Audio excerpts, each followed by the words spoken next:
मुअम्मा drama serial के next episode बहुत ही ज़्यादा इंटरेस्टिंग होने वाली है। नेक्स्ट एपिसोड में फाइनली अब जहां आरा की जो दिल की आस थी वो पूरी होने वाली है। जहां आरा अपने घर में सिर्फ उन्हीं लोगों को किराए पर रखती है जो कि नया नवेला जोड़ा होता है, क्योंकि जहां आरा उन लोगों को अच्छा सलूक करते हुए देख ही नहीं सकती। वो चाहती है कि जो भी नया नवेला जोड़ा है उसकी जल्द अज जल्द तलाक हो जाए, क्योंकि जहां आरा की ज़िंदगी में उसकी अपनी शादी की ज़िंदगी बिल्कुल अच्छी नहीं गुजरी। माजी में इसका शौहर जो कि सरमत नामी एक शख्स था, उसने जहां आरा पर बड़े ही जुल्म सितम किए थे, उसको ना ही तैयार श्यार होने देता था और ना ही कहीं आने जाने देता था। बस यही वजह है कि जहां आरा की ज़िंदगी बड़ी ही मुश्किल थी और अब उसने ये ठान ली है कि अगर शादीशुदा ज़िंदगी उसकी अच्छी नहीं गुजरी तो अब वो किसी और कपल को भी खुश नहीं देख सकती। जहां आरा अब जुनैद को और मायरा को उनके कमरे से छुप छुप कर पीछे शीशे के देख रही होती है और देखती है कि ये दोनों आपस में कितने ही ज़्यादा खुश हैं।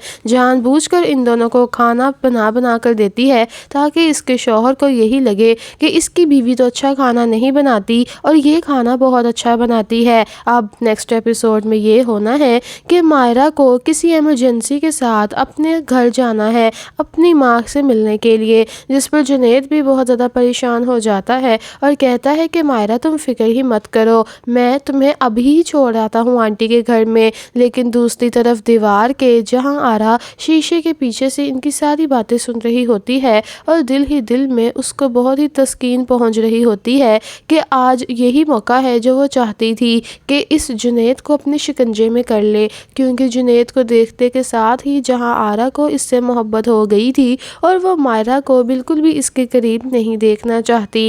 खैर अब यही होता है कि जुनैद की बीवी उसके लिए खाने पका कर रख देती है। जल्दी जल्दी में उसको अच्छा खाना बनाना भी नहीं आता और वैसे भी इतनी अफरा तफरी में उसने कोई ख़ास खाना नहीं बनाया, लेकिन जुनैद को कहती है कि मैंने तुम्हारा खाना रख दिया है तो माइक्रोवेव करके खा लेना, मैं 3 से 4 दिनों के बाद आऊँगी। अब ये सारी सूरत हाल भी जहाँ आरा को पता चल गई है कि खाना वो अच्छा नहीं बनाती और आना भी उसने 3 से 4 दिनों के बाद है।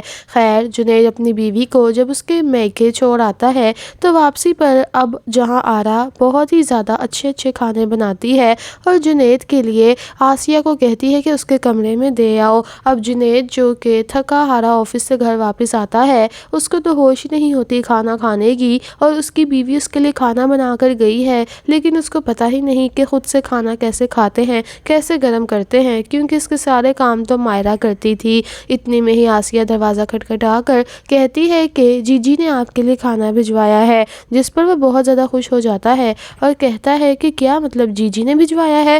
वो कहती है जी हाँ आपके लिए। अब बदकिस्मती ही समझे जुनैद की और उसकी बीवी की कि जीजी ने इसके खाने में थोड़ी सी नशा आवर दवाई भी मिला दी हुई है, जिसके साथ जुनैद को थोड़ा थोड़ा सा नशा और बहकी बहकी बातें वो करने लग जाता है।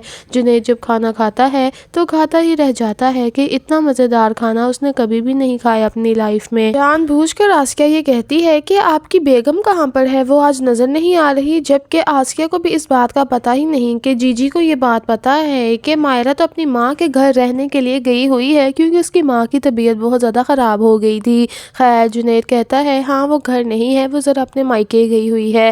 खैर अब आसिया तो वहाँ से चली जाती है और जुनैद खाना खाने के बाद अब शुक्रिया अदा करने जीजी का चला जाता है उनके कमरे में। और दूसरी तरफ जीजी है कि वो सारा अपने कमरे से ये मंजर देख रही है कि किस तरह जुनैद उंगलियां चाट चाट कर इसका खाना खा रहा है। इतनी दिली तस्कीन मिलती है जहां आरा हो कि वो अब तैयार श्यार होने लग जाती है। जहां आरा परफ्यूम्स लगाती है, महंगे महंगे कपड़े पहनती है और बहुत ही अच्छा सा बन सवर कर बैठ जाती है। अब जुनैद जब इसके कमरे में आता है तो अपनी वही अदाएं मारती है जो कि पहले जमशेद के सामने मारा करती थी। वो कहती है कि जी फरमाइए क्या बात है, जिस पर जुनैद जो कि बहुत ज़्यादा खुश है और कहता है कि आपने जो मेरे लिए खाना भिजवाया बहुत ही ज़्यादा मज़ेदार था। वो कहती है कि बहुत शुक्रिया, मैंने तो बहुत प्यार से आपके लिए और आपकी बीवी के लिए खाना भिजवाया था। जिस पर जुनैद कहता है कि नहीं नहीं मेरी बीवी घर नहीं है, वो अपने मायके गई हुई है। जिस पर जहां आरा कहती है अच्छा तो आपको इस टाइम फिर आना नहीं चाहिए था, देखे ना अच्छा नहीं लगता। लेकिन जुनैद कहता है कोई बात नहीं, मैं बैठ जाता हूँ आपके पास 2 घड़ियाँ। फिर जीजी उसको अपने कमरे में बिठा लेती है और प्यार भरी निगाहों से उसको बिल्कुल सेम टू सेम वैसे ही डोरे डालती है जो पहले किराएदारों के साथ किया करती थी। अब यहाँ पर جنید بہت بری طرح سے پھنسنے لگا ہے، کیونکہ جہاں آرا نے اب اس کو بھی اپنے پیار کے شکنجے میں پھنسا لیا ہے، اور یہ دونوں آپس میں اتنے زیادہ فرینک ہو جائیں گے کہ ان کی فرینکنس بہت ہی زیادہ بھاری پڑنے والی ہے مائرا کو۔ دوسری طرف مائرا اپنی ماں کے گھر سے بن بتائے ہی اب واپس آ جاتی ہے، اور جب گھر واپس آتی ہے تو یہ منظر دیکھتی ہے کہ دونوں اتنے زیادہ فرینک اور قریب بیٹھے ہیں کہ اس کی تو جان ہی نکل جاتی ہے۔ مائرا ایک دم سے چلاتی ہے کہ یہ کیا ہو رہا ہے جنید، جس پر جنید ایک دم سے شاکڈ ہو جاتا ہے، اور جی دوبارہ سے چیخ و پکار ڈال دیتی ہے کہ تمہارا شوہر بد کردار ہے، یعنی کہ تاریخ دوبارہ دہرائی جائے گی۔